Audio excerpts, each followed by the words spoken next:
Ahora sí, ya se está grabando. ¿Listo? Listo. Bueno, buenas tardes a todos. Hoy vamos a ver la clase. Puntualmente vamos a hablar de bienes personales responsables sustitutos. Eh, sí, chao Antonio, hasta luego.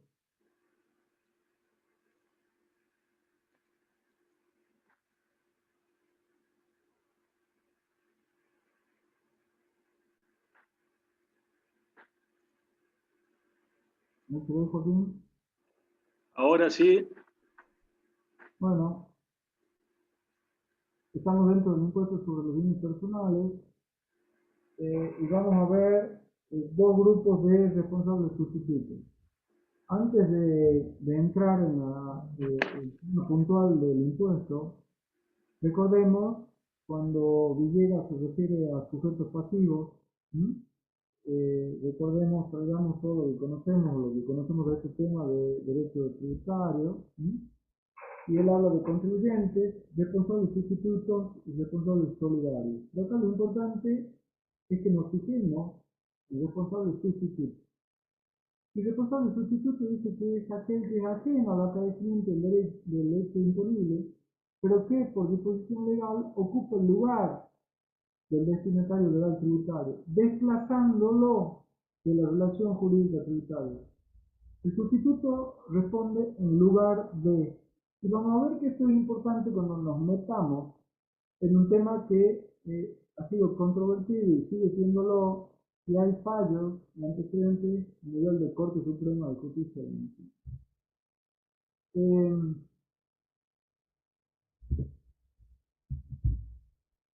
no sé por qué no se pasa.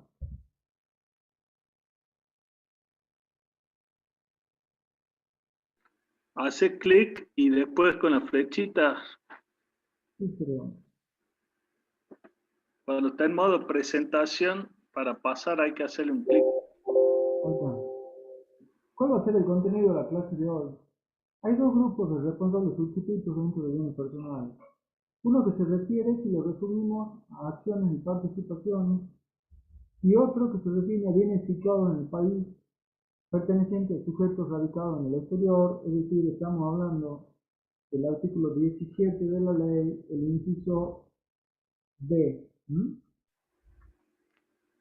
¿Qué aclaraciones vamos a hacer respecto al PowerPoint? Primero, respecto al contenido, siempre lo decimos, no es suficiente para superar una evaluación. ¿Mm? El contenido, ¿y por qué decimos esto? Porque si ustedes, una vez que lo tengan a este PowerPoint, que entre paréntesis debo, creo que algunos, Joaquín, tengan este PowerPoint y lo impriman, la lectura solo del PowerPoint no alcanza. ¿Cuál es la bibliografía? Este tema es, sobre todo en acciones y participaciones, es antiguo, es decir, que un libro más o menos actualizado lo tiene que tratar. Y después acá cito otra bibliografía que me parece importante, también voy a pedir que la pongan en la plataforma, respecto a la posibilidad o no de compensación. ¿Mm? Ya lo vamos a ver. Jurisprudencia también, le voy a pedir al encargado que la ponga en la plataforma, y es importante la jurisprudencia que vamos a citar, sobre todo respecto a la compensación. Este es un tema, todo lo que vamos a ver hoy, todo lo que vamos a ver hoy es un tema que solemos preguntar. ¿Mm? Vamos por favor al artículo 25 incorporado a continuación del 25 de la ley de impuestos sobre los bienes personales. Y acá entramos, hemos dicho que vamos a ver dos tipos de responsabilidad sustituta, entramos de cabeza en una. ¿Mm? Y esta es cuando nos referimos a acciones y participaciones. ¿Cuál es el tema? Ya vamos a ver después un caso práctico, pero para que ustedes entiendan en dónde estamos parados. Cualquier persona humana, cualquiera de ustedes, puede tener un auto, una casa, una cuenta bancaria, acciones, títulos, etcétera, etcétera, y cada uno de ellos es un bien, ¿sí?, para bienes personales, y si está alcanzado, la ley nos indica cómo evaluarlo. Ustedes podrían tener acciones en sociedad anónima, Entonces tenían que tener el inmueble que era casa habitación, dos inmuebles que estaban destinados a alquiler, un terreno, dos autos, un plazo fijo, una cuenta de corriente, una casa de ahorro, etcétera, etcétera, etcétera, y las acciones. Antes del periodo fiscal 2002, Profesor, disculpe, sí, el audio de usted se le escucha mal, hasta por rato no se entiende lo que quiere decir. vos me escuchás, Joaquín, o no? Escucho, Marcelo, pero con el volumen al máximo. Ahí tengo el volumen al máximo. ¿Me escuchan? Sí, de escucharte sí, yo sí, pero bueno, Bueno, no sé. Se no sé. escucha como muy lejos. Bueno, le pido por favor que hagan un esfuerzo, le pido disculpas, pero eh, ¿qué le vamos a hacer? Pongan su volumen al máximo y ya veré cómo soluciono este problema. Eh, antes del periodo fiscal 2002, antes del periodo fiscal 2002, si estábamos dentro de ese ejemplo que estoy dando, nosotros teníamos que evaluar el auto, la casa, las acciones, etcétera, etcétera, y teníamos que determinar el impuesto. Luego, con la aparición de este 25 incorporado a continuación del 25, estas sociedades, ¿sí?, comprendidas ahí en el pago le falta una M, en comprendidas, deben efectuar el ingreso ellas. Es decir, que la persona humana, cualquiera de ustedes que era socio de la sociedad, no debe incorporar la acción dentro de su declaración jurada. Ya vamos a ver si lo pone como exento o no computable, pero en realidad la sociedad se pone en lugar de el contribuyente y es ella la que determina y paga por el contribuyente. Cuando nos metemos de cabeza, habiendo entendido cuál es el esquema, vamos al 25 incorporado a continuación del 25. Y el 25 incorporado a continuación del 25 dice en el primer párrafo: el gravamen correspondiente a las acciones o participaciones en el capital de las sociedades regidas por la Ley General de Sociedades, Ley 19.550, cuyos titulares sean personas humanas y o sucesiones indivisas, domiciliadas en el país o en el exterior, y o sociedades y o cualquier otra persona jurídica domiciliada en el exterior, será liquidado o ingresado por las sociedades regidas por esa ley, y la alícuota a aplicar será del 0,50% sobre el valor determinado, de acuerdo con lo establecido en el inciso H del artículo 22 de la presente norma. El impuesto así ingresado tendrá el carácter de pago único y definitivo. Es decir, que acá estamos hablando de acciones. El gravamen correspondiente a y el 25 incorporado a continuación del 25 dice: acciones o participaciones en el capital de sociedades regidas por la 19.550. Después, lo pongo en rojo, van a ver que el 20.2 en el primer párrafo al final del decreto reglamentario dice, ¿m?, en el primer párrafo prácticamente dice lo mismo que el 25, pero al final dice incluidas los establecimientos estables pertenecientes a las sociedades extranjeras, mencionado en el artículo 118 de esta última ley, las sociedades de hecho y las sociedades irregulares. Es decir, que cuando tengamos estos eh, sujetos, también tenemos que analizarlo concretamente. Después también lo tengo para aclararlo. Hoy existe una sociedad de hecho que no debería existir, porque se debería haber, hoy debería ser una sociedad de la sección cuarta de la 19.550. Pero siguen existiendo. Si yo tengo una sociedad de hecho, está incluida. Es decir, Joaquín Fallés y yo tenemos una sociedad de hecho, no debemos incluir esa participación en nuestra declaración jurada. Lo que la sociedad de hecho debe hacer es determinar cuál va a ser la base y aplicarle la alícuota. Pero en esto me interesa que presten especial atención. Ya sabemos que habla del gravamen correspondiente a, y ya hemos hablado que dice acciones o participaciones en el capital de sujetos comprendidos en la Ley General de Sociedades, y que el decreto reglamentario aclara cuál es más. Pero cuando los titulares sean quienes, porque en esto muchas veces se confunden, y el titular de esa acción, si me permiten, es probable que lo reduzca al término acción o participación, es solamente una persona humana y o una asociación indivisa que tiene que ser domiciliada en el país o en el exterior. ¿Sí?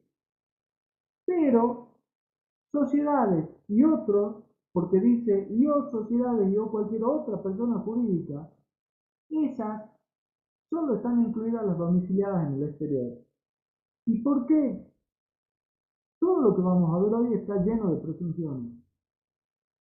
El segundo párrafo del 25, incorporado a continuación del 25, nos dice, a los efectos previstos en el párrafo anterior, se presume, sin admitir prueba en contrario, que las acciones y o participaciones en el capital de las sociedades regidas por la Ley 19.550, cuyos titulares sean sociedades, cualquier otro tipo de persona de existencia ideal, empresa, establecimiento estable, patrimonio de afectación o explotaciones, domiciliados, radicados o ubicados en el exterior, pertenecen de manera directa a personas físicas domiciliadas en el exterior o a sucesiones indivisas allí radicadas.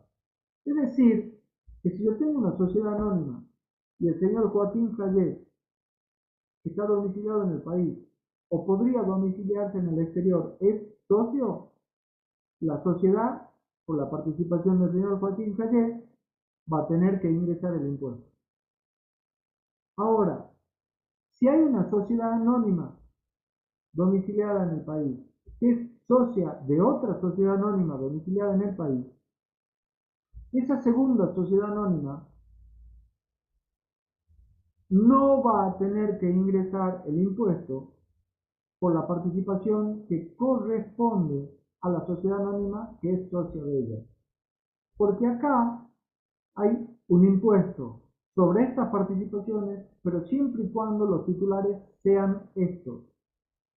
Y cuando hay una sociedad o hay otro, con la extensión se dice de otro, que está domiciliada en el exterior, pasa a estar en este baile porque hay una presunción en el segundo párrafo, que dice que la ley termina presumiendo, sin admitir prueba en contrario, que atrás de esa sociedad o otra persona de existencia ideal, etcétera, etcétera, hay una persona humana o una persona física o sucesión indivisa allí radicada.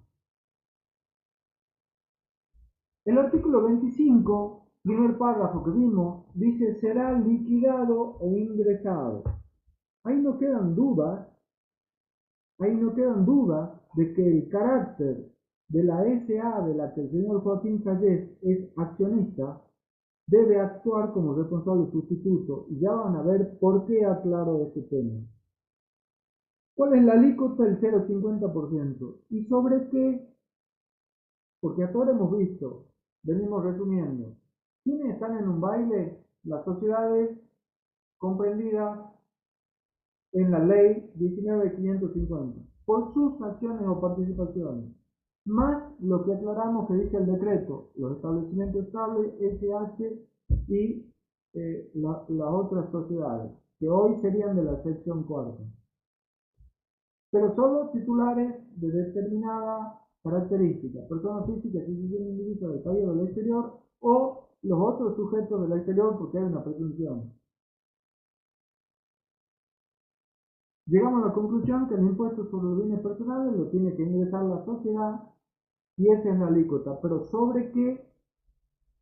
Vamos por favor al 20, incorporado al segundo, al 20.2 del decreto, segundo párrafo. Y el decreto dice, el citado gravamen se liquidará considerando el importe que surja de la diferencia entre activo y pasivo de la sociedad el 31 de diciembre del año respectivo. y aplicando la alícuota del 0,50% sobre el monto atribuible. Y acá es lógico, reitera por la duda, no hayan quedado dudas, a acciones y participaciones cuyos titulares sean lo que la ley quiere que sean. Persona física o sucesión indivisa domiciliada o radicada en el país o en el extranjero y o sociedades o cualquier otro tipo de persona domiciliado o ubicado en el exterior, en ese caso porque la ley tiene una presunción que normalmente puede encontrar. Es decir, acá tenemos un primer tema, porque nos dice diferencia entre activo y pasivo al 31 de diciembre. ¿Y qué pasa si la sociedad cierra en julio, agosto, junio, mayo o cualquier mes que no sea diciembre? Ahí, si bien se nos simplificó algo, pero se nos complicó si la sociedad no cierra exactamente en ese día. Entonces, respecto a sobre qué aplicamos la alícuota, quiero que le quede claro que es diferencia entre activo y pasivo al 31 de diciembre y que es solo el atribuible a los sujetos que están en el baile. Doy un ejemplo. Hay una sociedad anónima que la diferencia entre activo y pasivo es 100 pesos al 31 de diciembre. Si todos los socios fueran personas humanas domiciliadas en el país, por ejemplo, ella debiera ingresar el 0,50% sobre 100. Ahora, voy a otro ejemplo.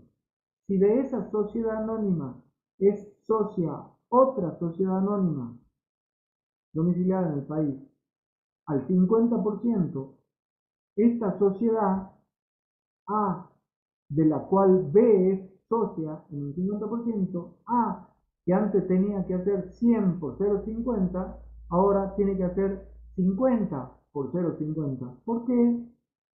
Porque hay una porción de la cual no es titular los titulares que dice la ley.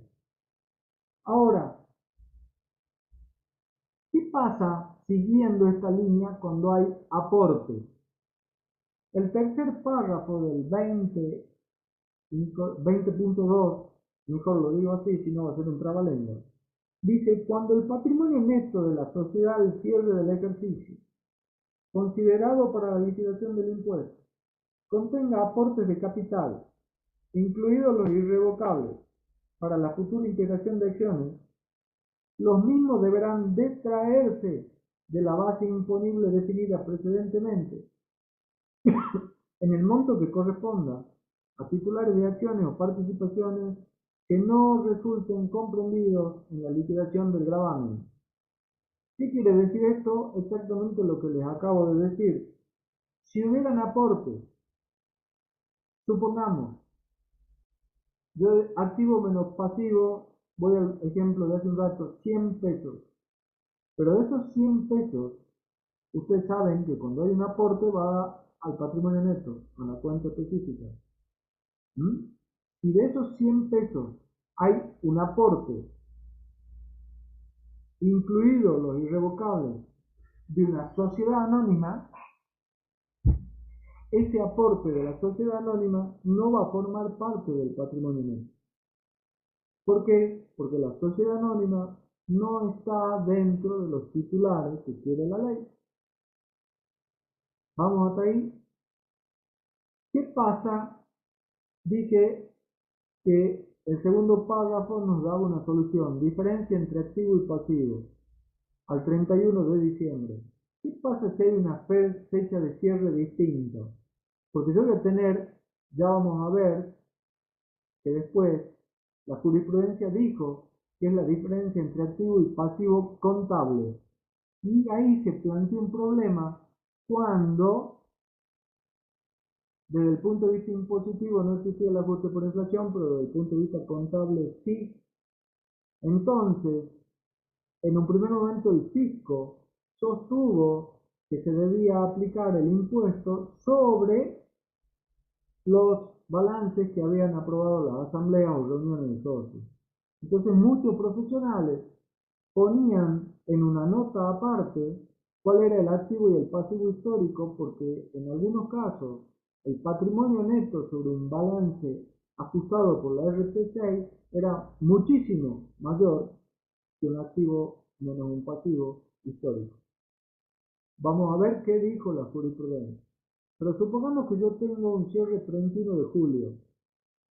Tengo un cierre 31 de julio, un balance firmado por un contador sobre el cual se aplicó la RT6, es decir, el ajuste por inflación contable. Acá el ajuste por inflación impositivo no tiene nada que ver, pero la fecha que importa es el 31 de diciembre. ¿Qué pasa si desde julio a diciembre hubieron aumentos y disminuciones? Esto está tratado en el párrafo cuarto y siguiente del 20.2 del decreto. Lo veamos, por favor. El decreto dice: si la fecha de cierre del ejercicio comercial no coincide con el 31 de diciembre del año respectivo, se deberán sumar y o restar al patrimonio neto los aumentos y disminuciones de capital definidos en los párrafos siguientes.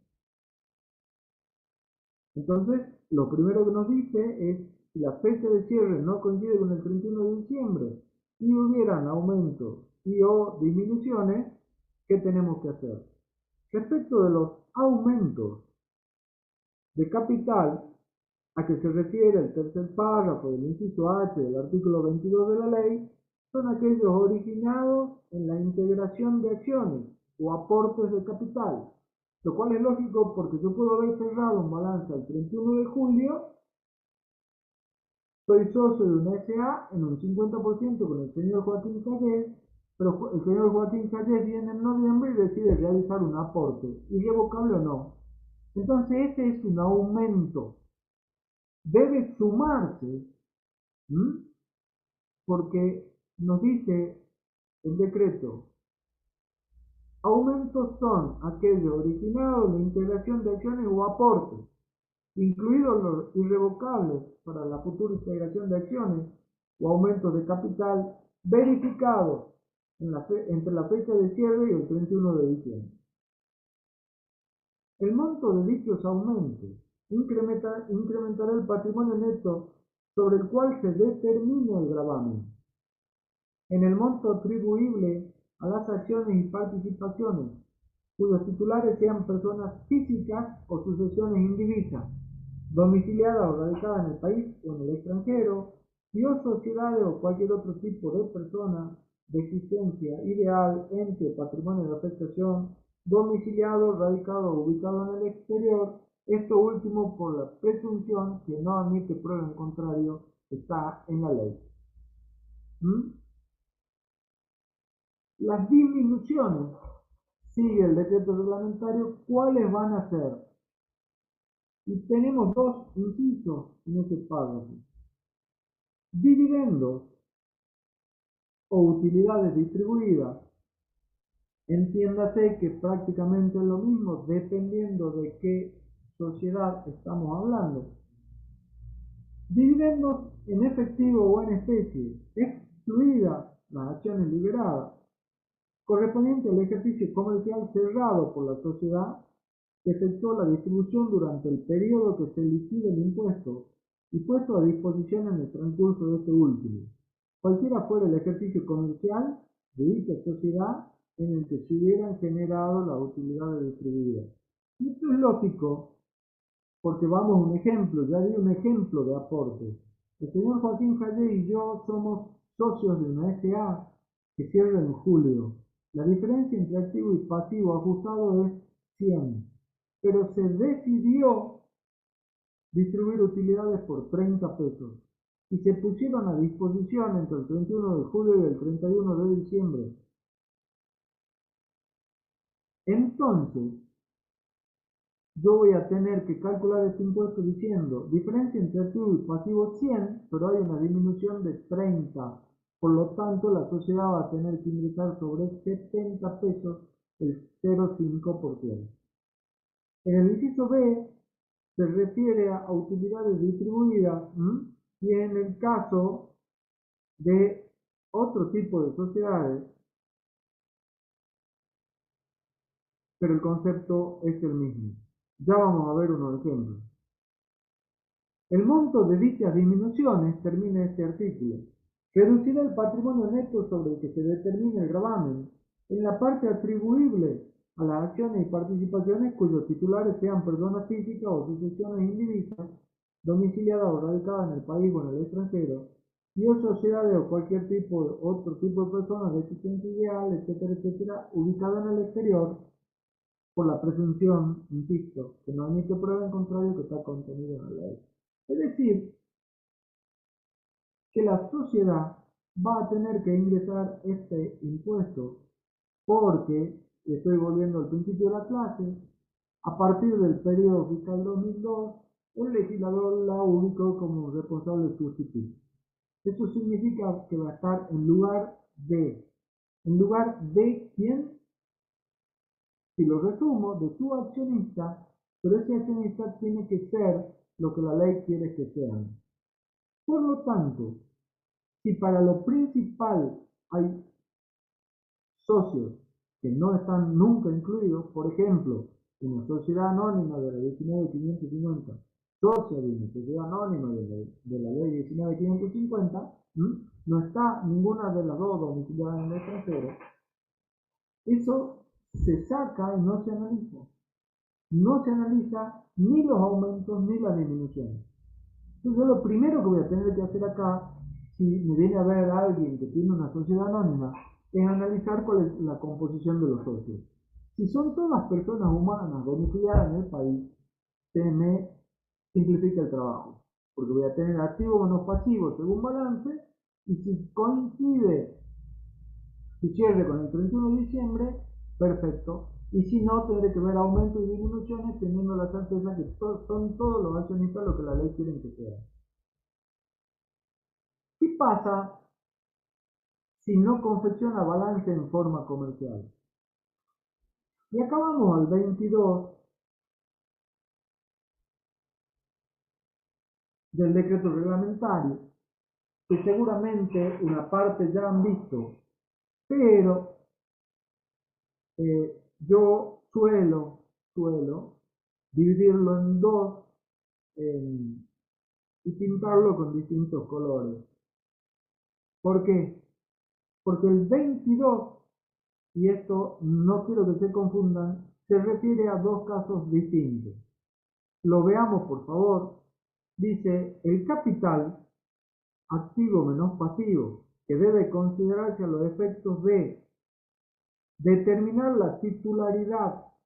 Ese determinar la titularidad es para un caso. Este primer párrafo es complicado de entenderlo. Se refiere, mata dos pájaros de un tiro. Por eso es que yo les pido que presten atención. El capital activo menos pasivo, que debe considerarse a los efectos de determinar la titularidad o, en su caso, el pago único y definitivo, que es este caso del 25.1, correspondiente a empresas o explotaciones unipersonales y sociedades a las que se refieren los artículos 20 y segundo agregado sin número a continuación del 20 de este reglamento, que no lleven registraciones que les permita confeccionar balance en forma comercial, se determinará valuando el activo, de acuerdo con las disposiciones establecidas en el artículo 4 de la Ley de Impuesto a la Ganancia Mínima Presunta, sin computar la reducción prevista en el cuarto párrafo del inciso B del mencionado artículo. A lo mismo efecto, el pasivo deberá considerarse conformado por inciso A, deudas, provisiones, etc. Inciso B, los importes correspondientes a beneficios cobrados por adelantado, etc. Pero a mí me interesa el primer párrafo, porque el primer párrafo se refiere a cuando una empresa unipersonal no lleva contabilidad o a una, por ejemplo, sociedad de hecho que no lleva contabilidad. Pero ¿cuál es la diferencia? Que la empresa unipersonal no está incluida en el 25 incorporado a continuación del 25. La empresa unipersonal tiene que ser tratada en este impuesto como si fuera un bien más del sujeto. Es decir, que yo cuando empecé la clase les dije, cualquiera de ustedes puede tener una casa, dos departamentos, un auto, un plazo fijo, una cuenta, etc. Y una empresa unipersonal. Entonces, cuando ustedes hagan la declaración, van a tener inmuebles, automóviles, depósitos, un banco, efectivo y la empresa unipersonal. Pero ¿cuál es la diferencia? Que si yo les dije que si ustedes tenían un inmueble, un auto, un depósito a plazo fijo, dinero en efectivo, moneda extranjera y era socio de alguna de las sociedades comprendidas en el 25.1, esa sale. ¿Por qué? Porque la pusieron en la sociedad en lugar mío. La metieron como responsable sustituto. Pero en esta norma trata cómo evaluar los dos casos del ejemplo en donde uno es un bien más y el otro está metido en el 25.1. Si ustedes quieren, yo les leo remarcando dónde se abren las aguas. Lo leo primero para que ustedes distingan o marquen o se acuerden cuando se refiere, por ejemplo, a una unipersonal. Si lo abriéramos, si yo lo tuviera, que lamentablemente no lo hice, lo pego en Word y lo desguazo al artículo, quedaría así. Para una empresa unipersonal, por ejemplo, el capital activo menos pasivo, que debe considerarse a los efectos de determinar la titularidad correspondiente a las empresas o explotaciones unipersonales y sociedades a que se refieren los artículos 20, que no lleven registraciones que le permitan confeccionar el balance de forma comercial, se determinará evaluando el activo, bla, bla, bla.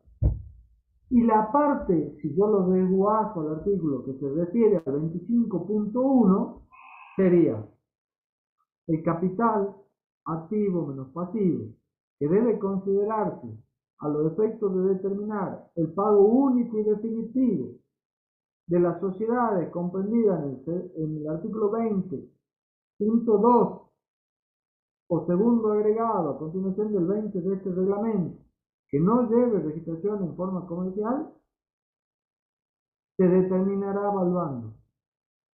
En definitiva, se determinan evaluando y nos llevan a una ley que hoy no está vigente, pero que la debemos conocer, que es ganancia mínima pretendida. ¿Está?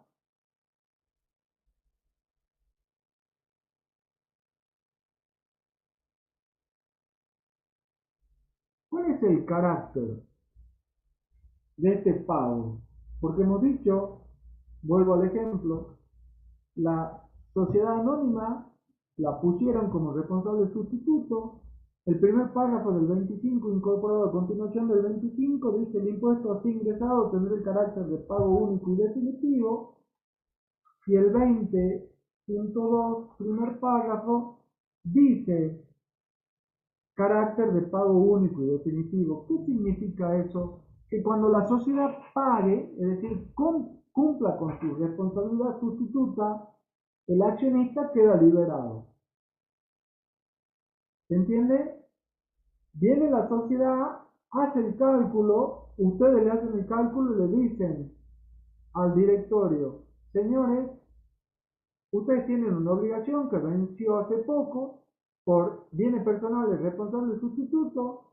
Todos los años les tenemos que explicar lo mismo a los directores, porque no entienden por qué es esto. Y más en una época de malaria como la que tenemos, venimos y le decimos: tiene que ingresar 1.200.000 pesos. ¿De qué? Bueno, le explicamos que esto, que es por los accionistas, el culpable es este Joaquín Sayé, el consorcio y otros que son socios, pero no es que lo pagan dos veces.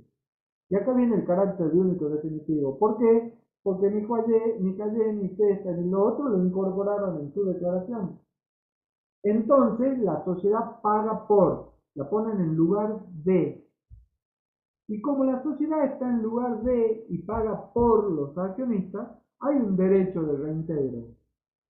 Y eso está establecido en la ley, en el 25, incorporado a continuación del 25, tercer párrafo. Las sociedades responsables del ingreso del gravamen, a que se refiere el primer párrafo de este artículo, tendrán derecho a reintegrarse el importe abonado, incluso reteniendo y o ejecutando directamente los bienes que dieron origen al pago. Es decir, que la sociedad, después de haber pagado, lo puede llamar al señor Joaquín y decirle: venga Joaquín, venga, yo pagué por su participación 400.000 pesos. ¿Cómo me lo va a devolver? O le puede decir: señor Joaquín, usted tiene dividendo a disposición por justo 400.000. Entonces firme este papel y tome este papel. En consecuencia, en vez de pagarle el dividendo, le pague el impuesto. Y eso también lo dice del derecho a reintegro, habla el 20.3 del decreto. En el 20.3 ya vamos a ver un ejemplo, porque dice: a los fines de ejercer el derecho a reintegro del importe abonado, las sociedades responsables del ingreso del gravamen deberán considerar la situación particular de cada uno de los titulares de las acciones o participaciones que resultaron comprendidos en la liquidación del impuesto, a los efectos de determinar la proporción del mismo que corresponde atribuirle al 31 de diciembre del año respectivo. ¿Por qué?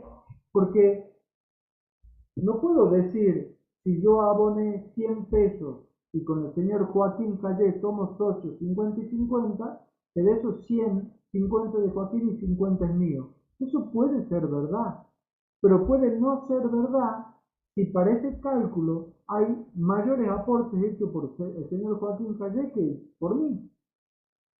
Entonces, como los aportes se suman, es probable, y vamos a ver un caso, en donde el señor Joaquín Callé deba más de lo que debo yo, a pesar que somos socios en parte iguales.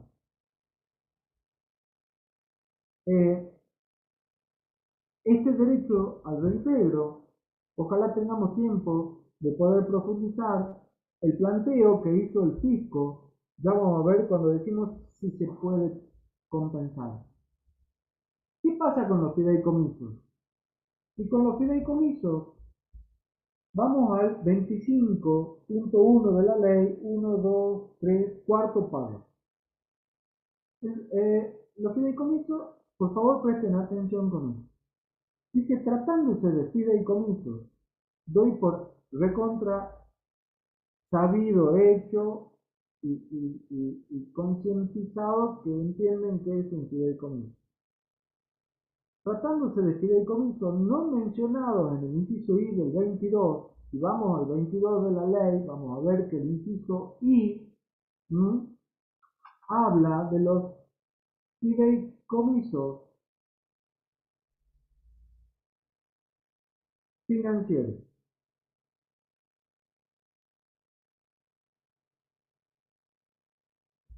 Entonces, tratándose de fideicomisos que no sean financieros, si ustedes me permiten, excepto, por lo tanto, tratándose de fideicomisos que no sean financieros y que tampoco son cuando el fiduciante es el Estado Nacional, Provincial, Municipal o Ciudad Autónoma de Buenos Aires, o aquellos se encuentren destinados, tampoco los que se encuentren destinados al desarrollo de obras de infraestructura que constituyen un objetivo prioritario de interés del Estado Nacional, el gravamen será liquidado. Entonces, primera conclusión: esos fideicomisos, con todos los no que dijimos, están en el 25.1. El gravamen será liquidado e ingresado por quien asuma la calidad de fiduciario, aplicando la alícuota indicada en el primer párrafo sobre el valor de los bienes que integren el fideicomiso al 31 de diciembre de cada año, determinado de acuerdo con lo que dispone el 22K. El impuesto así ingresado tendrá el carácter de pago único y definitivo, el mismo comentario que antes. En caso que el Estado Nacional, Provincial o Municipal o la Ciudad Autónoma de Buenos Aires comparta la calidad de fiduciante con otros sujetos, el gravamen se determinará sobre la participación de estos últimos, excepto en los fideicomisos que desarrollen obras de infraestructura que se refiere al presente pago.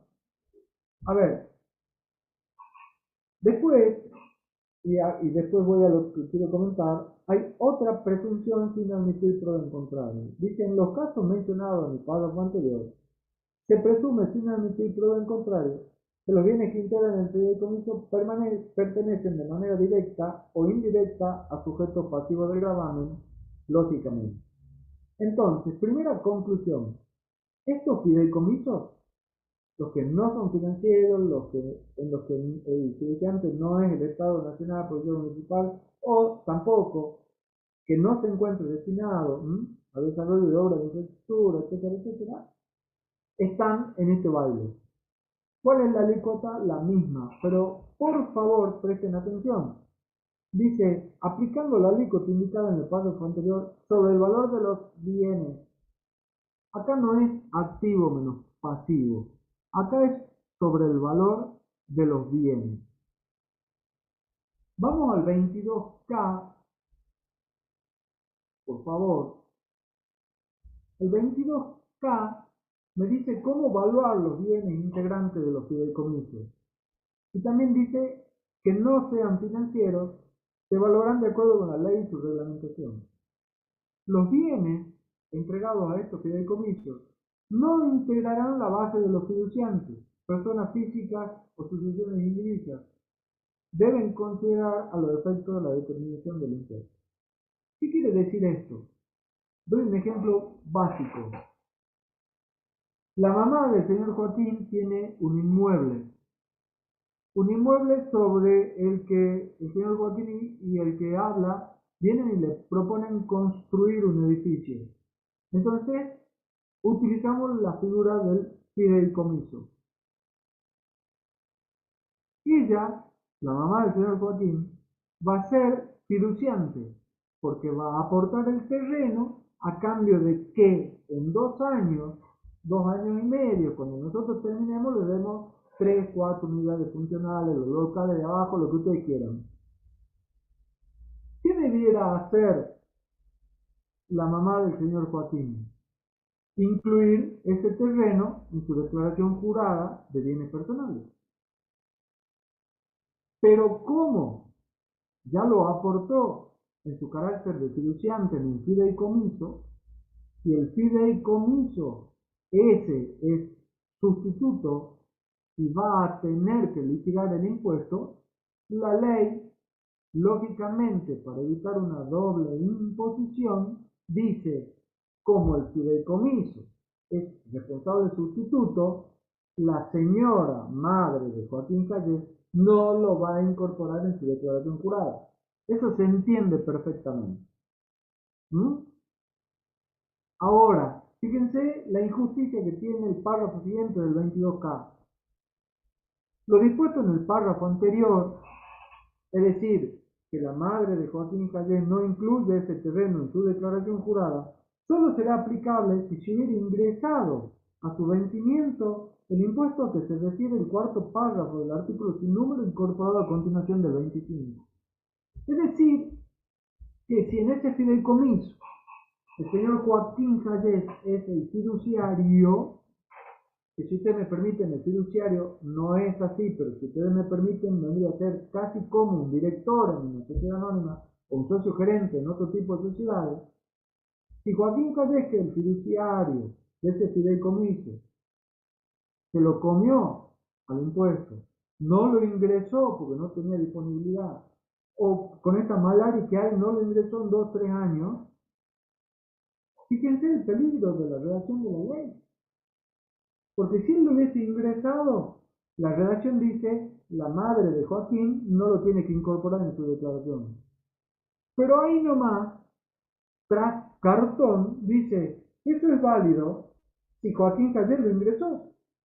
Quiere decir que si el señor Joaquín Calles, en los 2 o 3 años que duró el proyecto, no lo ingresó, puede tener una inspección. El fiduciante, en este caso la mamá de Joaquín, y le dicen, señora, usted me debe más la multa, más esto, más lo otro, porque no incluyó el terreno.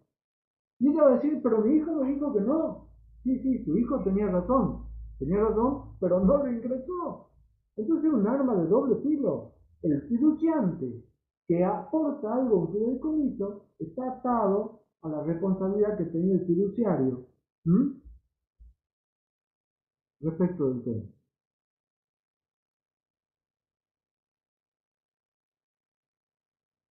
Vamos al 28 incorporado a continuación del 28 del decreto reglamentario.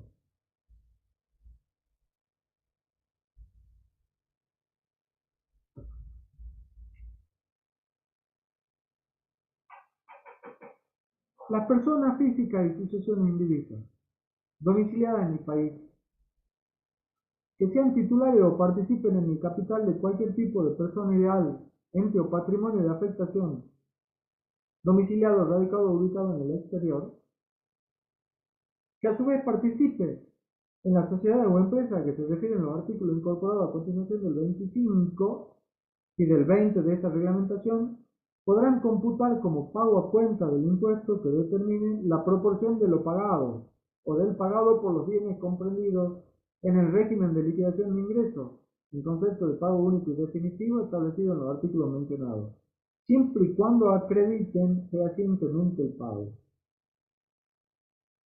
A ver, este es el caso si yo, persona humana, soy a la vez socio de una sociedad de la cual el 25.1 presume una determinada situación. Entonces, para evitar la doble imposición, me permiten computar un pago a cuenta. Se los menciono porque tal vez sea medio complicado entenderlo y quiero ganar tiempo con algunos ejemplos. Respecto de una sociedad de hecho normal, ¿qué comentario podemos hacer? Ya hemos dicho que está incluida, pero hay algunos que sostienen, hay una posición con la que no coincidimos, que dicen que esa sociedad de hecho ya no existe, porque debió transformarse en una sociedad de la sección cuarta de la Ley General de Sociedades a partir de el 2018, si no me equivoco, que fue la modificación. Entonces, esa sociedad de hecho que quedó como tal, debiera incorporar cada socio en su declaración jurada su participación. Bueno, no estamos de acuerdo con eso. No estamos de acuerdo con eso y quedó una sociedad de hecho y siguió, sí está en el 25.1. Ahora, si la sociedad de hecho es agropecuaria, puramente agropecuaria, hay un dictamen, el 2 del 2004, de la Dirección de Asuntos Técnicos de la AFIP, que nos dice que no está comprendido. ¿Qué pasa con las sociedades por acciones simplificadas? Estas sociedades no son de la ley 19.550, fueron creadas por esta ley, que es la ley 27.349 de Capital Emprendedor. Acá hay dos posiciones. Desde ya decimos que la posición mayoritaria en la cátedra es que sí están comprendidas en el 25.1. Pero hay otra parte de la doctrina que entiende que no están comprendidas, porque el 25.1 es literal y dice las sociedades comprendidas en la Ley General de Sociedades 19.550. Ahí, en la bibliografía, hay un par de artículos que hablan sobre el tema, no me voy a extender, ya veremos un ejemplo, pero para nosotros, cuando hay una sociedad por acciones simplificadas, entra en el 25.1. ¿Qué pasa con la compensación? Y acá sí me voy a detener un poquito porque esto, por lo menos a mí personalmente, me interesa y además porque lo preguntamos. A ver, el 921 del Código Comercial Civil y Comercial Unificado, ¿qué establece? Que la compensación va a tener lugar cuando dos personas, por derecho propio, reúnen la calidad de acreedor y deudor recíprocamente. Concretamente, vamos al hueso de lo que nos importa. Hay una sociedad anónima de la que éramos socios Joaquín, o somos socios Joaquín Calle y yo, que tiene un saldo a favor en el impuesto al valor agregado del segundo párrafo de libre disponibilidad o un saldo a favor en la declaración jurada de ganancias, pero a su vez debe este impuesto. ¿Se podría compensar? Y lo que plantearon los contribuyentes es la posición de decir, sí puedo compensar. ¿Por qué? Porque la norma madre de compensación me dice que se puede compensar cuando uno es acreedor y deudor recíprocamente. Entonces, si yo tengo saldo a favor en ganancias, el impuesto al valor agregado, soy acreedor del fisco y porque me pusieron en lugar de los socios Joaquín Calle y Marcelo Testa, Yo, sociedad anónima, soy deudor de bienes personales y responsable sustituto. ¿Bien? Y se puede compensar desde el momento en que tanto la calidad de deudor y acreedor comenzaron a coexistir. Pero ¿qué es lo que pasó acá? Hay muchos fallos, pero voy solo a lo que tiene la Corte. En rectificaciones Rivadavia se planteó el problema, porque fue previo a la incorporación de la figura de responsable sustituto en la 1183, y ustedes saben, aquellos que trabajan o tienen alguna actividad vinculada con la profesión, que desde una época a esta parte se puede hacer lo que antes los aplicativos de la FIP, hoy la web, la página de la FIP y el día de mañana no sé qué, pero en definitiva se puede hacer lo que al fisco se le cante la gana. Y perdónenme la expresión. Es decir, que nosotros decimos, en teoría todo esto está fantástico, pero cuando nosotros queríamos presentar el formulario que en aquella época salía de un aplicativo y me decía, tu saldo a favor viene de y va a, cuando decía va a, no estaba bienes personales responsables sustitutos, es decir, no lo podíamos hacer. Entonces, ¿cuáles fueron las soluciones de la empresa? O hacer un planteo previo, o pagarlo e ir por repetición. Lo medular acá es que el fisco se sentaba en la posición de decir, la sociedad anónima tiene un saldo a favor de impuesto a la ganancia y un saldo a favor de libre disponibilidad en el IVA. Pero no puede, la posición del fisco, no puede compensar bienes personales porque no reúne, en ese caso, la calidad de deudor y acreedor. Porque bienes personales es responsable por los socios. Y no entendía que era en lugar de los socios. No era por, sino en lugar de. Y cuando uno pasa a formar parte o es responsable sustituto, lo es en lugar de, es lo primero que vimos en la clase. Otra cuestión que decía el fisco es, tiene derecho al reintegro. Y los contribuyentes y la justicia le decían, pero eso es otra cuestión. Eso es otro tema. Ver cómo ella se cobra lo que pagó en lugar de los socios es otra cuestión. Bueno, el tema es que en rectificaciones Rivadavia, y además había una resolución general que no lo prohibía, es decir, lo permitía. Pero ¿qué hacía el fisco? Lo mismo que hace ahora. Cuando uno lo quiere hacer, yo lo quise hacer ayer, antes de ayer, que entras a la cuenta tributaria, vos ves tu saldo a favor en ganancia y coincide con lo que vos tenés en papel de trabajo, pero cuando vas a qué lo querés aplicar, no te aparece nunca este bienes personales responsables.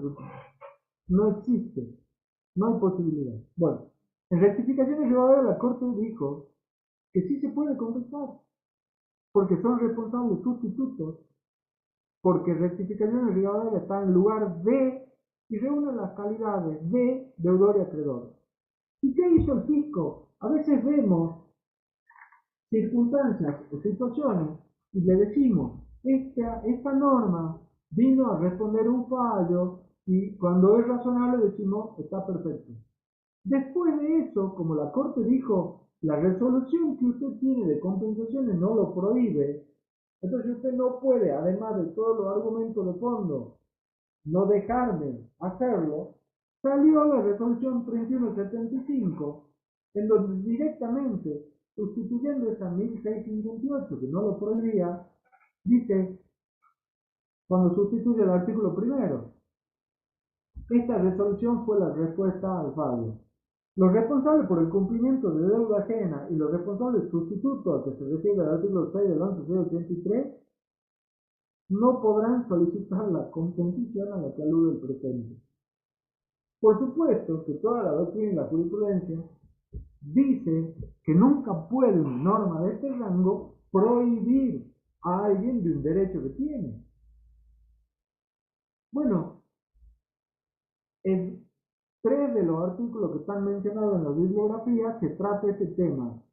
¿Y cómo será la cuestión que rectificaciones Rivadavia del 2011 y hoy tiene IRSA y Fresud, dictamen de la Procuradora del Tesoro, esperando en el mismo sentido que rectificación de Rivadavia, esperando ver qué resuelve la Corte.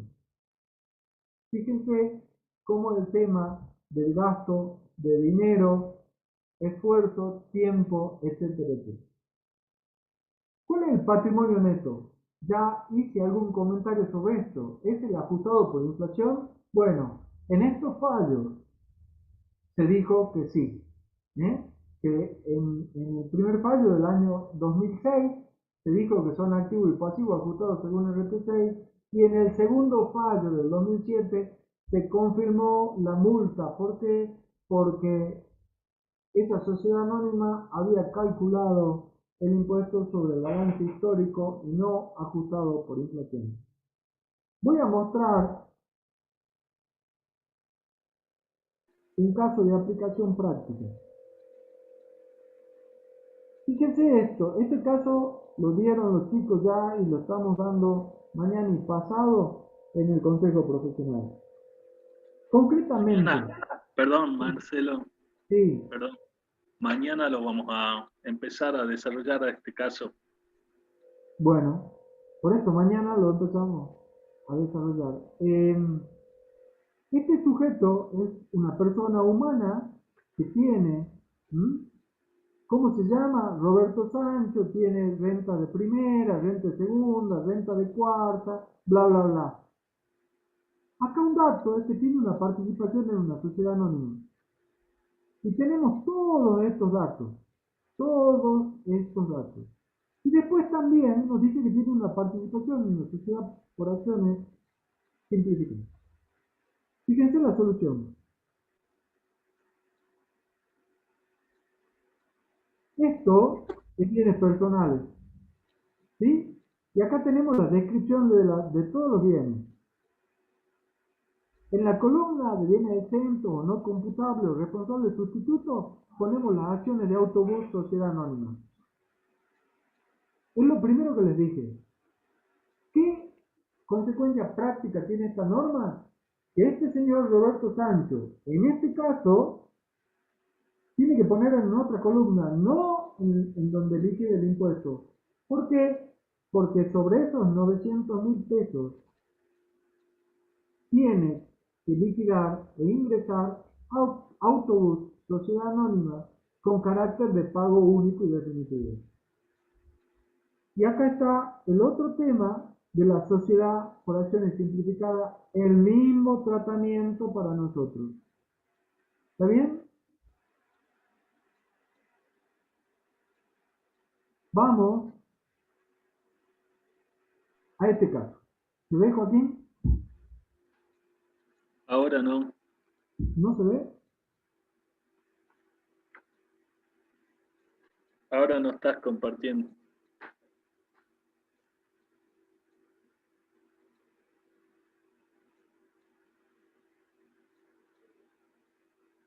¿Sí?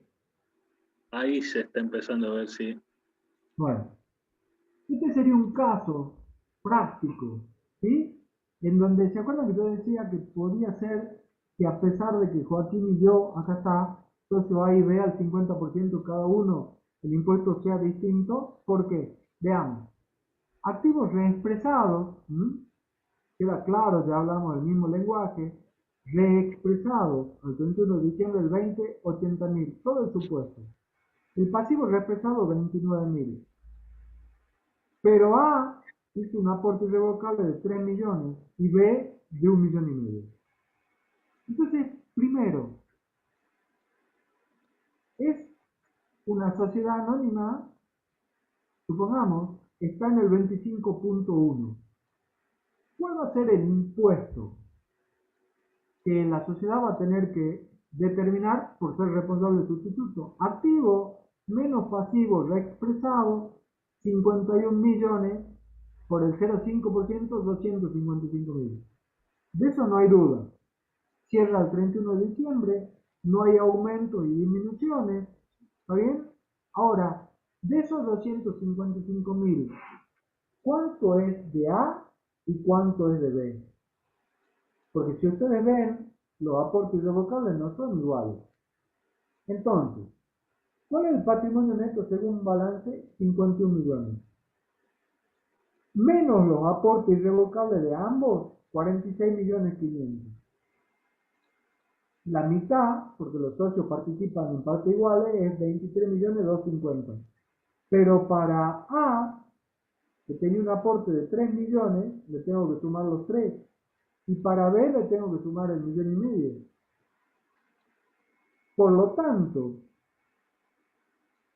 el impuesto del socio A es 131.250 y el de B es 123.750. Nos fijemos que da 255.000, igual que lo que hemos calculado. Pero yo, cuando vaya a reintegrarme como sociedad, al haber pagado en lugar de los socios, le voy a tener que cobrar a 131.250 y a B 123.750. ¿Por qué? Porque si bien participan en partes iguales, el aporte irrevocable de ellos no fue igual.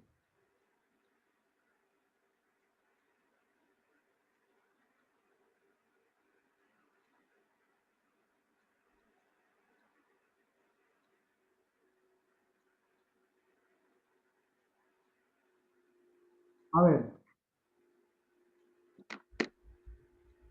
¿qué hemos visto hasta acá? Y después hacemos un corte de 5 minutos. Hemos dicho que íbamos a ver dos casos en donde la ley de impuestos sobre los bienes personales me obliga a actuar como responsable social. Este es el primero. A los dos los preguntamos. De este primero, cuando hablamos generalmente de acciones y participaciones. Pero cuando hablamos generalmente de acciones y participaciones, tenemos que saber, hay varias cosas. Acciones y participaciones dónde, porque no es en todo lado, y acciones y participaciones de quién, porque tampoco es de cualquiera. Di un ejemplo, una sociedad anónima que es socia de otra sociedad anónima no está metida en el baile por esa porción. ¿Por qué? Porque el titular de la participación tiene que ser lo que dice el 25.1 primer párrafo. Entonces, si tenemos a alguien que está en la Ley General de Sociedades, más los establecimientos estables, más las sociedades de hecho, más las sociedades regulares que después agregar el decreto, estamos en el baile. Ahora, estamos en el baile por el total de activos menos pasivos, y para contestar eso tenemos que estar seguros de que todos los accionistas o socios son personas humanas o suficientes divisas de las que quiere la ley, o los otros de lo que quiere la ley, sobre la cual hay una presunción sin emitir prudencia. Entonces, si estamos seguros de eso, tenemos que hacer activos menos pasivos, ya hemos visto que es represado, acá está la jurisprudencia, y a eso aplicarle la alícuota, que ha ido variando. Hoy es esta que hemos mencionado, no reviste importancia, porque eso está, lo chequean y listo. Ahora, eso es el 31 de diciembre.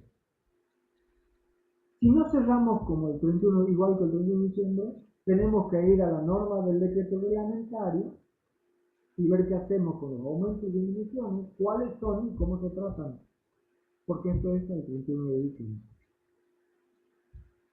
¿Qué carácter reviste ese impuesto? Pago único y definitivo. Es decir, lo vimos en uno de los casos, que al Roberto Sancho, que tenía acciones en una SA, lo informamos. Lo único que hacemos es informarlo. Carácter de pago único y definitivo significa eso. Roberto Sancho ni se preocupa por ese impuesto. Después se preocupará cuando venga el directorio o el gerente y le digan, venga Roberto Sancho, usted le debe autobús tanto. ¿Está claro? Ahora, ¿hay un derecho a reintegro? Sí, hay un derecho a reintegro.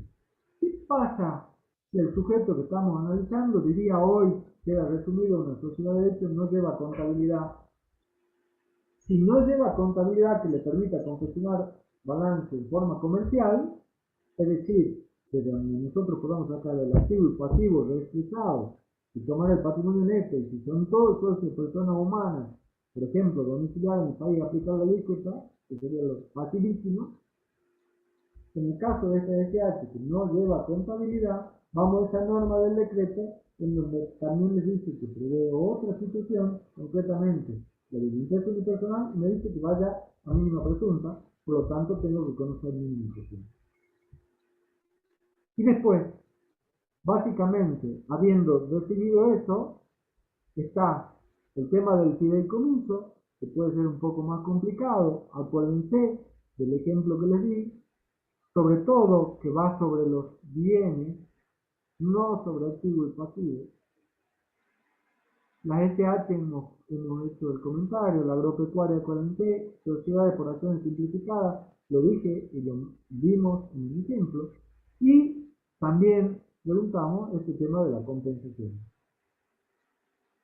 ¿Y cuál es el caso? Una sociedad anónima que tiene un saldo a favor de su declaración de impuesto a la ganancia, y luego venimos nosotros y le decimos por bienes personales responsables de sustitutos, determinado es 1.000.000 de pesos. Podrías compensarlo, ¿y por qué no? Y porque hay un capricho. Porque la Corte dijo que sí. Y ahora hay dos dictámenes.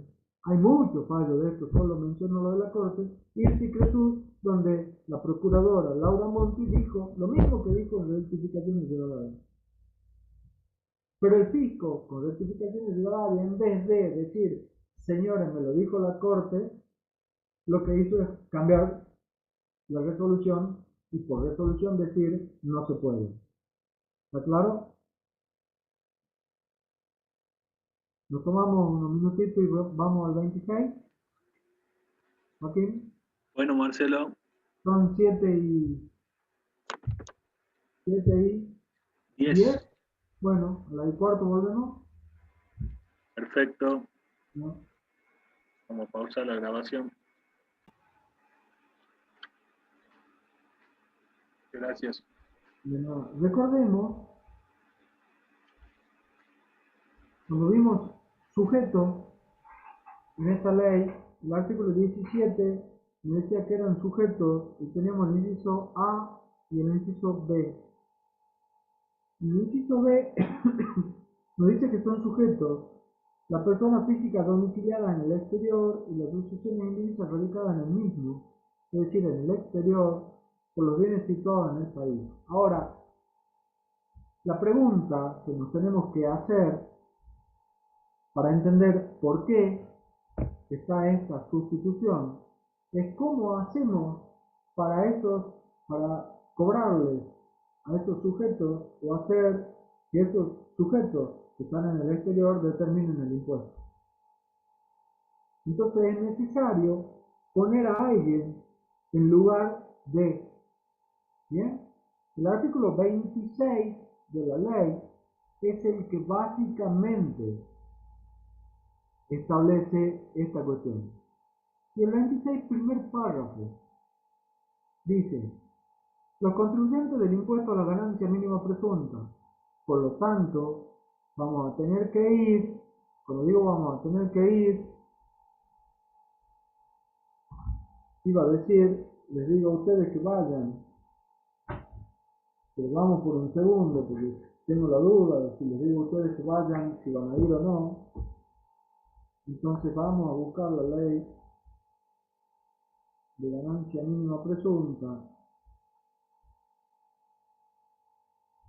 Y el artículo 2 dice: son sujetos pasivos las sociedades domiciliadas en el país, las asociaciones civiles y fundaciones domiciliadas en el país, las empresas o explotaciones unipersonales ubicadas en el país, las personas físicas y instituciones indivisas titulares de medios rurales, fideicomisos, fondos comunes de inversión, etc.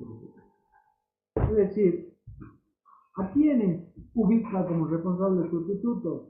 Los contribuyentes del impuesto a la ganancia mínima presunta, las sucesiones indivisas radicadas en el país y toda otra persona de existencia visible o ideal domiciliada en el país. Esos van a ser responsables sustitutos. Pero ¿cuál es la condición que pone el 26 primer párrafo? Que tenga, es decir, cualquiera de ellos, que tenga el condominio, posesión, uso, goce, disposición, depósito, tenencia, custodia, administración o guarda. ¿De qué?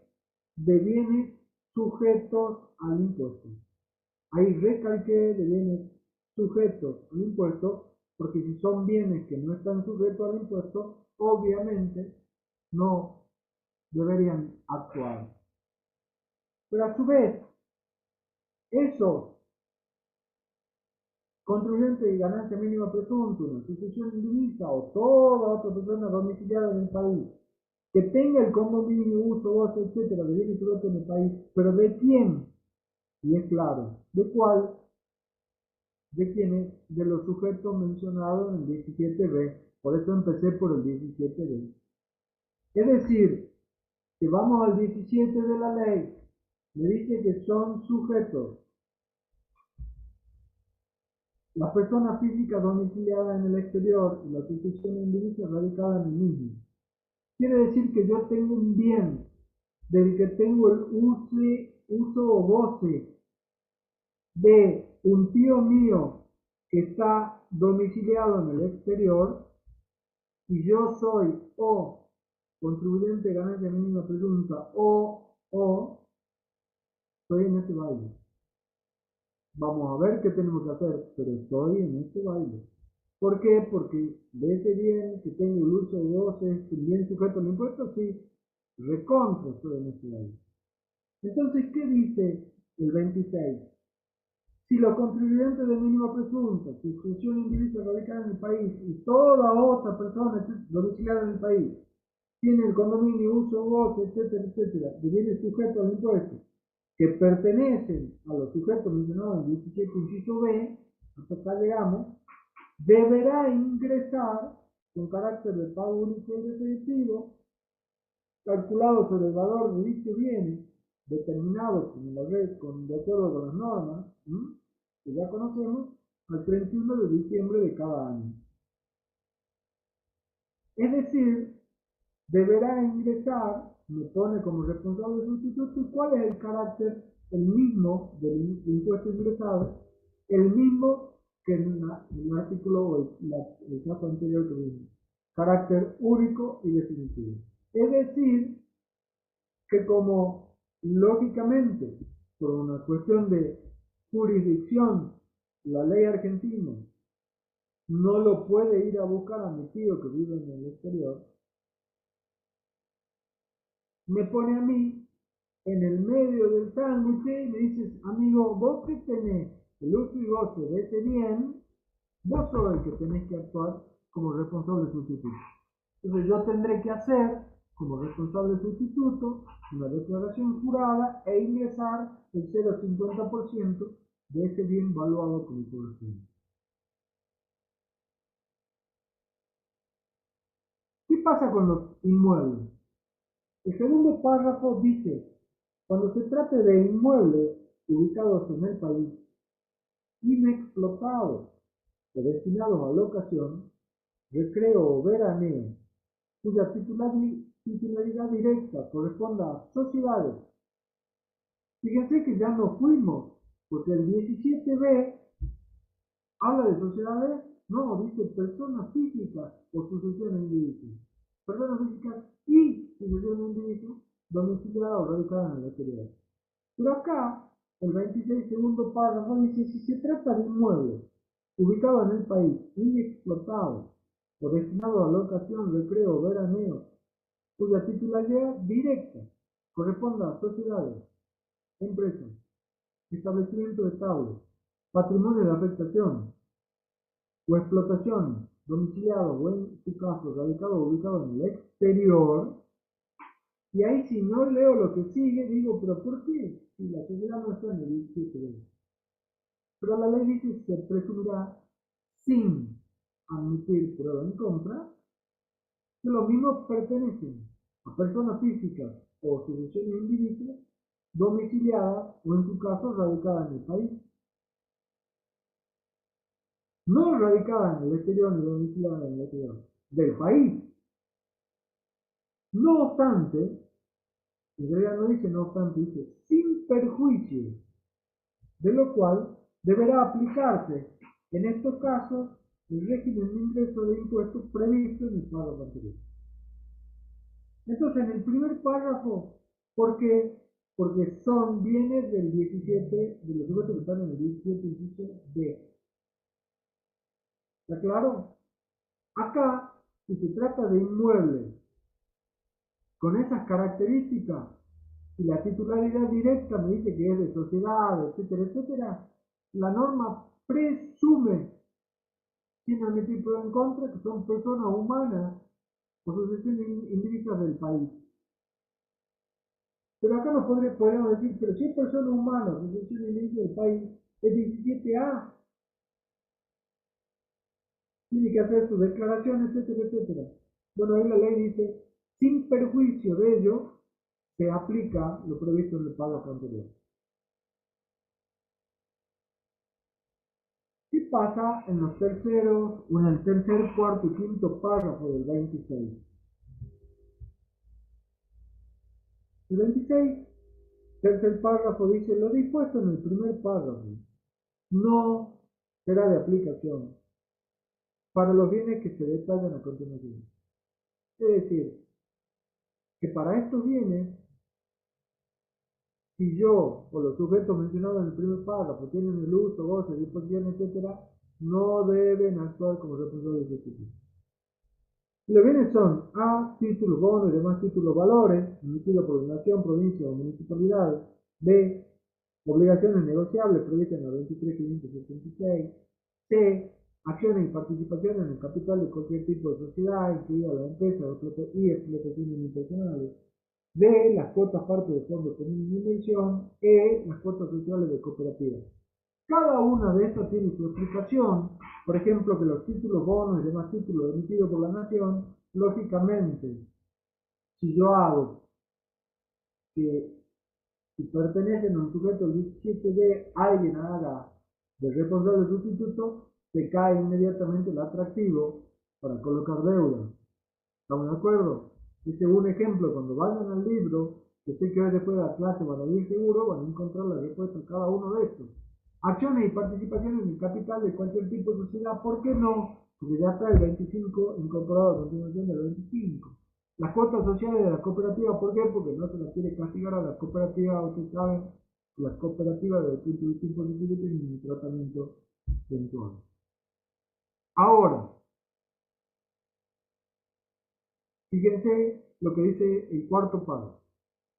Cuando la titularidad directa de los bienes indicados en el párrafo anterior, excepto lo comprendido en el inciso A, es decir, títulos, bonos, etc., y la acción y participación en el capital de sociedades regidas por la 19.550, corresponde a sociedades, cualquier otro tipo de personas de existencia ideal, empresas, establecimiento estable, patrimonio de afectación o explotación, domiciliados, o en su caso radicados o ubicados en el exterior, en países que no, ese no, yo lo subrayaría, apliquen regímenes de nominatividad de títulos de valores privados, se presumirá, sin admitir prueba en contrario, que los mismos pertenecen a personas físicas, de sucesión individuos domiciliados o radicados en el país, sin perjuicio de lo cual deberá aplicarse en estos casos el régimen de ingreso previsto en el primer párrafo del principio. A ver, esto es como un trabalengua, ¿no? Porque en el tercer párrafo me decía que yo no debía aplicar el primer párrafo, es decir, no debía actuar como responsable sustituto si los bienes eran estos, y este y enumeración. Entonces, concretamente, yo tengo los bienes enumerados en el tercer párrafo, no debo actuar, perdón, estoy analizando estos bienes enumerados en el tercer párrafo, no debo actuar conforme lo dice el primer párrafo.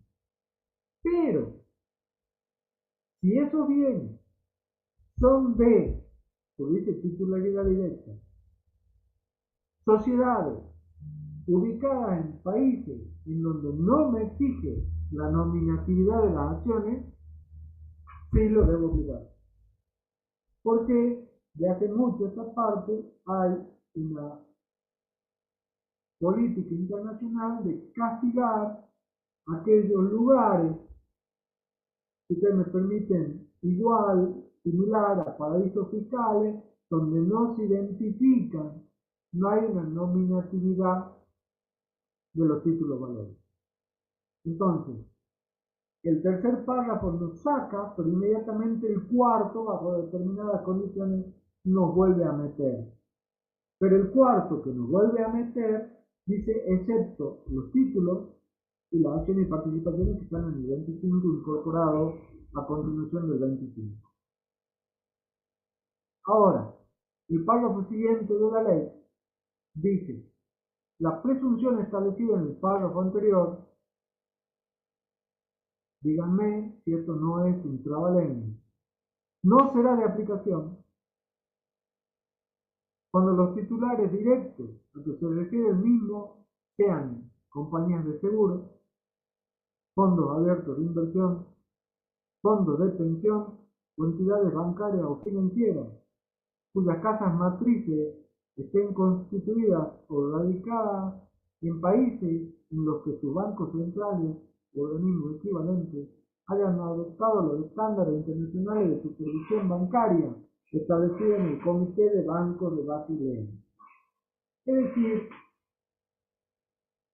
que si la titularidad directa de los bienes pertenecía a y bajo las condiciones que el cuarto párrafo me volvía a meter, el quinto me lo vuelve a sacar si son compañías de seguro, fondos de inversión, fondos de pensión, entidades bancarias o financieras que están sujetas a los estándares que establece el Comité de Bancos de Basilea. El sexto párrafo del 26 establece un importe mínimo. No corresponderá efectuar el ingreso establecido en este artículo cuando su importe resulte igual o inferior a 250 pesos. Es decir, si hay un importe mínimo, yo voy a tener que ver si tengo, en el ejemplo que les di, el uso o goce de un determinado bien que pertenece a un tío mío que está radicado en el exterior y voy a tener que aplicar la ley. Si es inferior a ese mínimo, no tengo que hacer nada. Y si lo supera, tendré que presentar la declaración civil. Los párrafos siguientes del artículo 26 establecen que sigue al que les acabo de leer un derecho al reintegro, lo cual es lógico, dice los responsables obligados al ingreso de gravamen tendrán derecho a reintegrarse del impuesto abonado, incluso reteniendo y o ejecutando directamente los bienes que dieron origen al pago. No sé qué fuerza tiene una norma impositiva para habilitarme a ejecutar directamente bienes. Me parece que muy poca. Nos meteremos en otra cuestión. El párrafo que sigue habla de la reglamentación, lo paso, y voy a este párrafo, ojo con esto. La alícuota establecida en el primer párrafo se incrementará en un 100%. Ojo con esto. Para aquellos bienes que encuadren en las presunciones previstas en este artículo. Hemos visto el segundo párrafo tenía una presunción que no admitía prueba en contrario, que se refería a los inmuebles. El cuarto párrafo tiene una presunción que tampoco admite prueba en contrario, cuando se habla de la titularidad directa, en aquellos casos en que no se aplica el régimen de nominatividad. En estos casos, la alícuota se va a incrementar en un 100%. ¿Vamos? El último párrafo, como si fuese poco, establece que no regirán las disposiciones establecidas en este artículo cuando resulten de aplicación las contenidas en el sexto párrafo del inciso H del artículo 2 de mínima presunta. Mínima presunta, que ya no está vigente. En esa norma, en esta parte, tenía decía, en su caso, las personas de existencia visible o ideal domiciliadas en el país, la empresa o explotación unipersonal ubicada en el país, o las sucesiones allí radicadas que tengan el condominio, posesión, uso, goce, disposición, depósito, tenencia, custodia, administración o guarda de bienes que constituyan establecimiento estable de acuerdo con las disposiciones de este inciso, deberán actuar como responsables sustitutos del gravamen. Entonces acá yo le pido que en este último párrafo, solo desde el punto de vista, digamos, intelectual, existe. ¿Y por qué? ¿Cuál era la razón? Porque ya en mínima presunta había una disposición legal que me ubicaba a mí como responsable sustituto en determinados casos. Entonces no voy a ser sustituto en ganancia y a la vez sustituto en bienes personales. ¿Se entiende? Hoy, este último párrafo, como esto que acabo de leerle de mínima presunta ya no existe, no tendría vigencia. Entonces vamos a ver. ¿Qué hemos dicho hasta acá? Hasta acá tenemos, para empezar, cuando empezamos a ver este impuesto, cuando hablamos de sujetos, hemos dicho que hay dos tipos de sujetos, porque el 17 dice A y B. En el A, personas físicas domiciliadas en el país, sucesiones indivisas radicadas en el mismo, es decir, en el país, por los bienes situados en el país y en el exterior. Ahora el B dice las personas físicas domiciliadas en el exterior, sucesiones indivisas radicadas en el exterior, por los bienes del país. Ahora, ¿por qué surge esto? Si le encontramos la lógica, decimos, ¿cómo hacemos para agarrarlo al señor Joaquín Callé, que hace 20 años que fue a vivir a Estados Unidos y tiene un montón de propiedades en el país? ¿Ustedes creen que la República Argentina puede alcanzar un sujeto que no está nunca acá en el país? Le puede decir, señor Joaquín, presente nuevo de declaración jurada, Joaquín Callé va a estar sentado en un bar en Nueva York, tomándose una cerveza, porque ya hizo una diferencia increíble de acá a 20 años, y va a decir, ¿sabe qué, fisco argentino? Ya lo voy a presentar a la declaración jurada. No, lo que van a hacer es engancharlo a su papá o a su hermano. ¿Por qué? Porque ellos están dentro de estos contribuyentes, que van a tener el uso o goce de los bienes que van a pertenecer a él. Entonces, como no lo pueden agarrar a él, esta es la lógica, tal vez el ejemplo no sea el mejor, pero como no lo pueden agarrar a él, meten a alguien en el medio que está en lugar de el señor que no puede venir o no tiene facultad de jurisdicción para presentar su declaración. Entonces establece que en estos casos, por los bienes sujetos al gravamen, lógicamente, se los va a evaluar conforme a la norma del gravamen y se le va a aplicar una ley. Después lo sigamos razonando. He dicho sobre bienes sujetos al gravamen. Es decir, que si yo tengo uso, goce, disposición, etcétera, de bien que no está sujeto al gravamen, no tengo nada que hacer. Después, sacan otros bienes.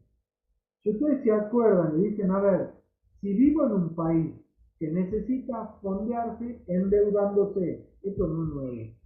Lo que estamos viendo hoy, yo ya lo viví un montón de veces. Entonces, si yo tengo que emitir títulos para que alguien de afuera crea que es una buena inversión y que yo le voy a pagar, pero además le cobro un impuesto, imagínense ustedes. Entonces esa sería la explicación de por qué, a pesar de que esto está, hay algunos bienes que salen. Pero después el párrafo siguiente lo vuelve a meter si la titularidad es de una sociedad que está ubicada en un lugar donde no es obligatorio el régimen de normatividad de gestión. Pero después lo vuelven a sacar si ese sujeto es una compañía financiera, una entidad de seguro, etcétera, etcétera, que está sujeto a los estándares de Basilea. Ahora, también tenemos que tener en cuenta que hay un tema puntual respecto a los inmuebles. Los inmuebles, dice, inexplotados, destinados a locación, recreo, veraneo, por supuesto el inmueble ubicado en el país, ¿no?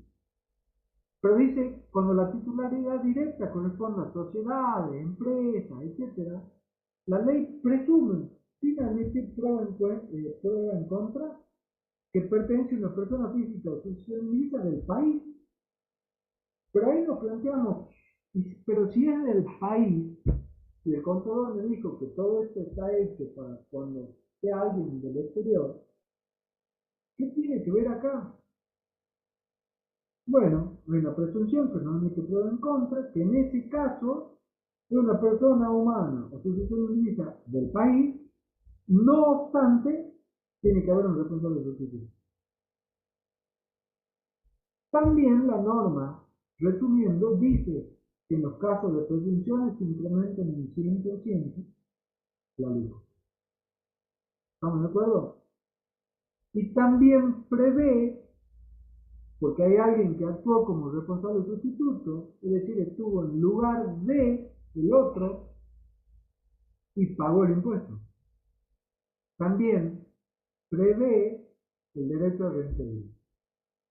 Se supone que si alguien de afuera, yo tengo el uso, goce, condominio, etc., le administro, permítanme, le administro los bienes, si lo estoy alquilando, lo estoy haciendo producir, etcétera, etcétera, después le haré una rendición y le diré, mira, Johnny, esto menos mi honorario seguramente y menos el impuesto. Ahora, si es el ejemplo de mi tío que le estoy haciendo un favor, ahí sí se me puede complicar. Pero hay un derecho a reintegro. Vamos al decreto reglamentario en el artículo 28. Les quería resumir esto para ver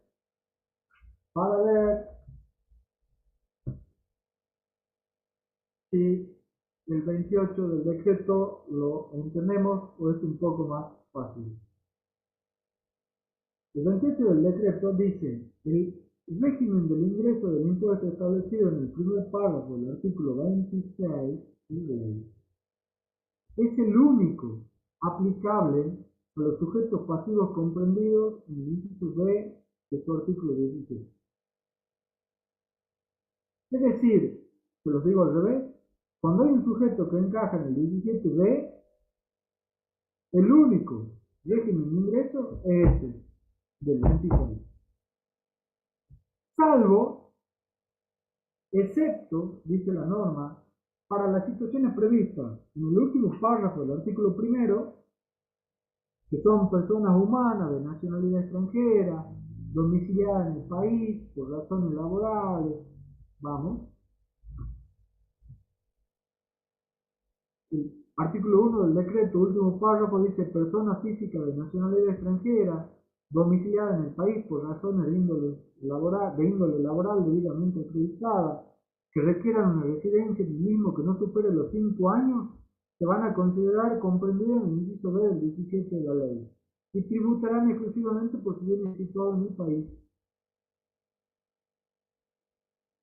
Y en el segundo párrafo del artículo 10 de este reglamento, el 10 de este reglamento, en este párrafo habla de miembros y personal de misiones diplomáticas y consulares. Es decir, que en estos casos no va a ser aplicable este régimen.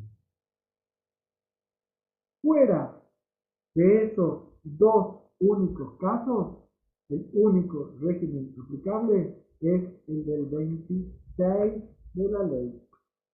¿Está claro?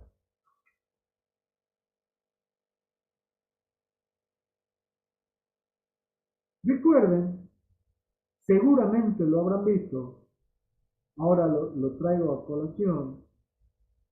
Por ejemplo, el artículo 24 de la ley.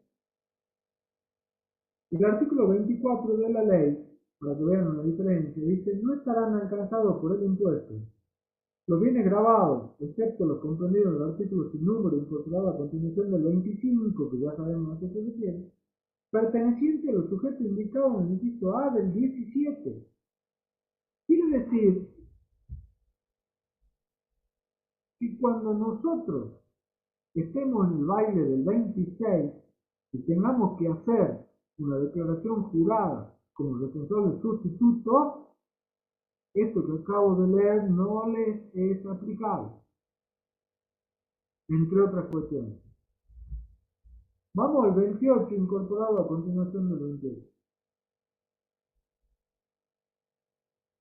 El 28 incorporado a continuación del 28 se los menciono para que lo sepan porque es complicado y preferiría dedicar el poquito tiempo que nos queda a otra cuestión.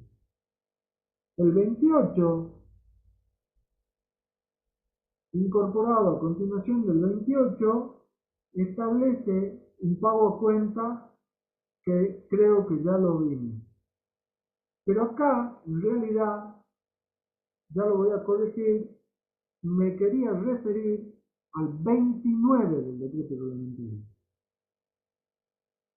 El 29 del decreto reglamentario establece los casos en que no resulta de aplicación la presunción que incrementa el 100%.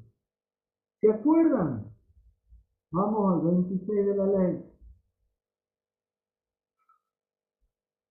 ¿Se acuerdan el penúltimo párrafo del 26 de la ley? Que decía que en los casos, la alícuota establecida en el primer párrafo se incrementará en un 100% para aquellos bienes que encuadran en las presunciones previstas en este artículo. Yo ahí, si quieren, les pondría una llave, o como ustedes quieran, ojo, decreto reglamentario, artículo 29.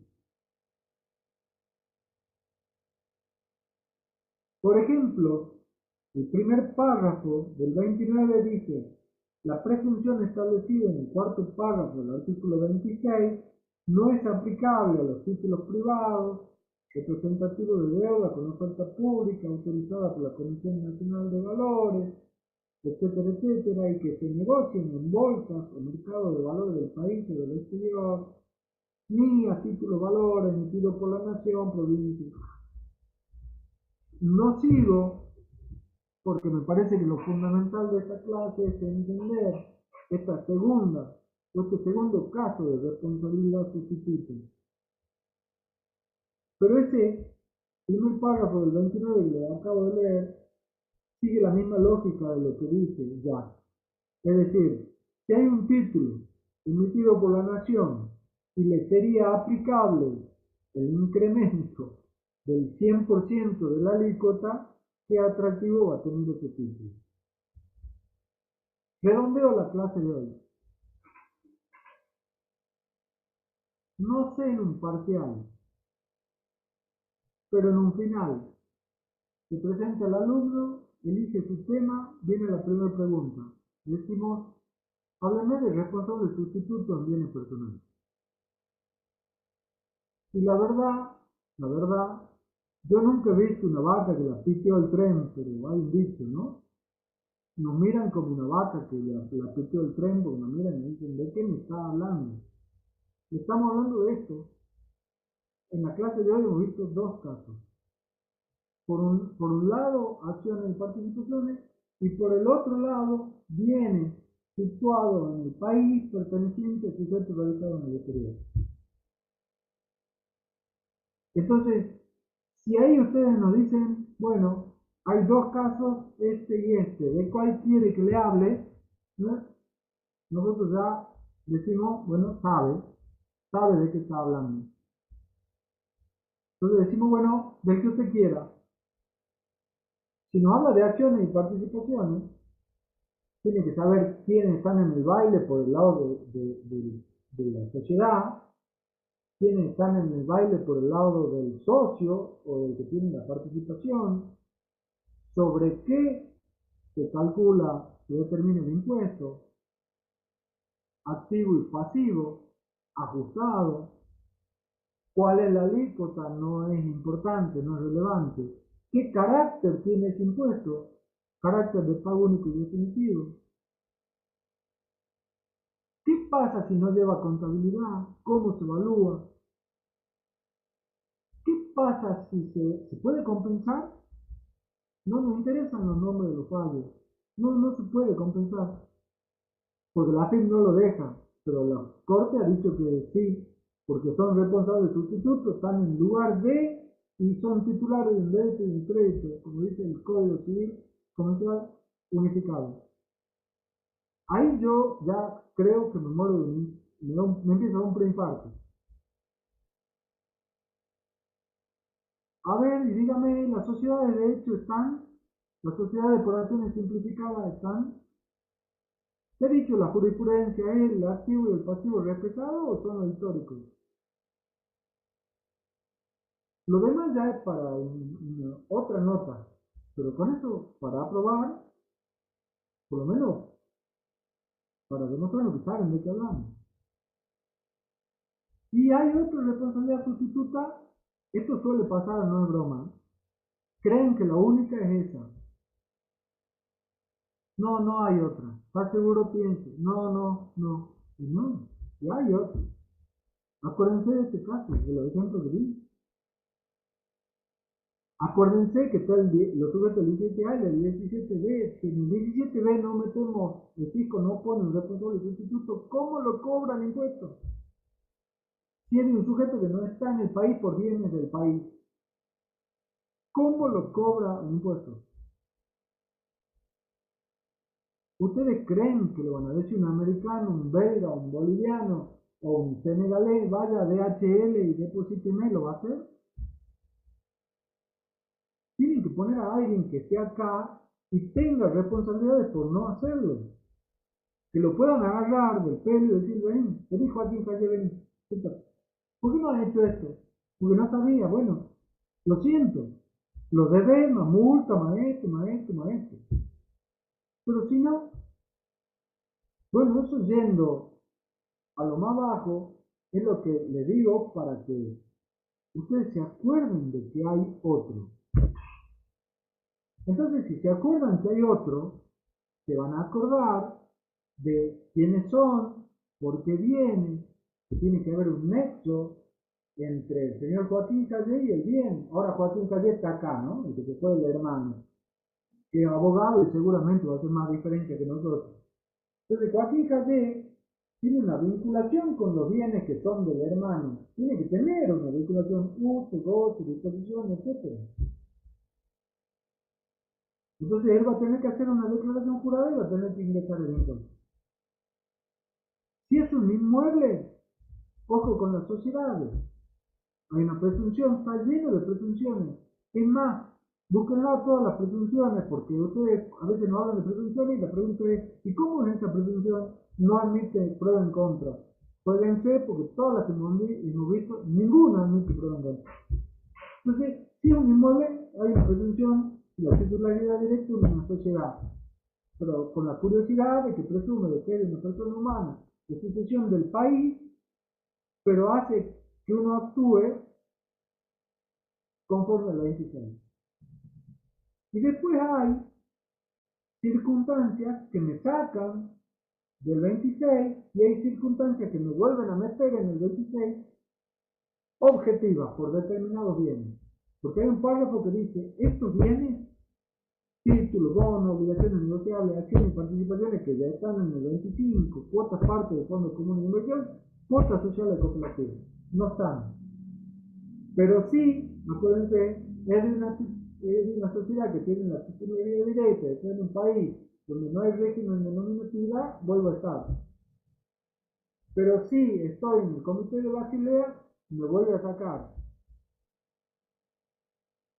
Hay un mínimo, en este caso, en el régimen de acciones y participaciones, Supongamos que el señor Joaquín y yo somos socios en la sociedad anónima y el patrimonio neto es 1, hay que ingresar la alícuota sobre ese 1.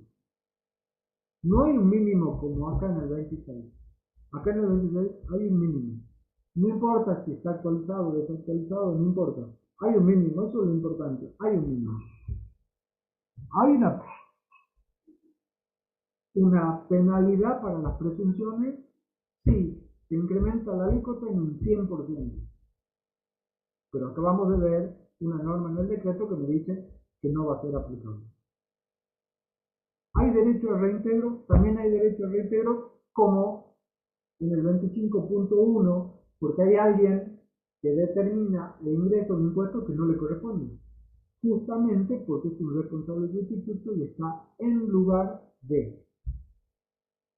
No sé, Joaquín, si hay alguna duda, pregunta. En el chat no. Bueno, no sé si eso es bueno o malo, pero bueno, espero que algo les haya quedado.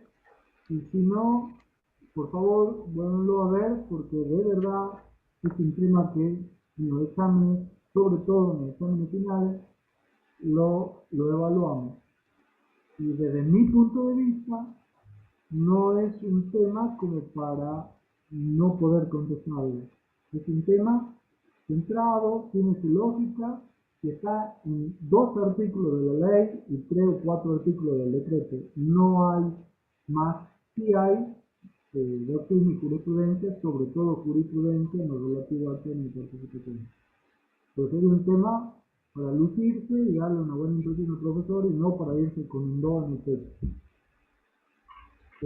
Si no hay nada más, le agradezco la presencia. Gracias, Joaquín, como siempre. Y Muchas gracias. gracias.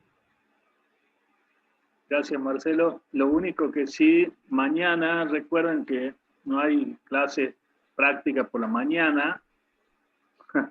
No, o sea, sí hay clase, pero no hay por la mañana. Hay clase únicamente a la noche.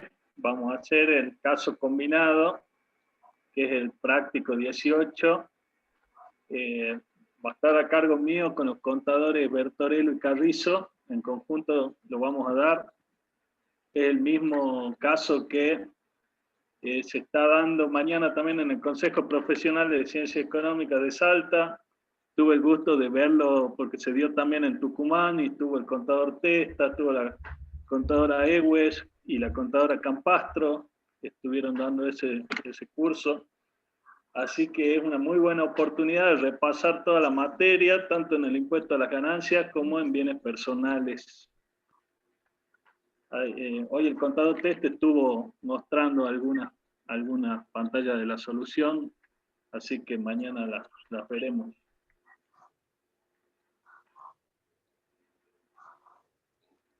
Eso era nomás, Marcelo. Gracias. Bueno, muchas gracias a todos.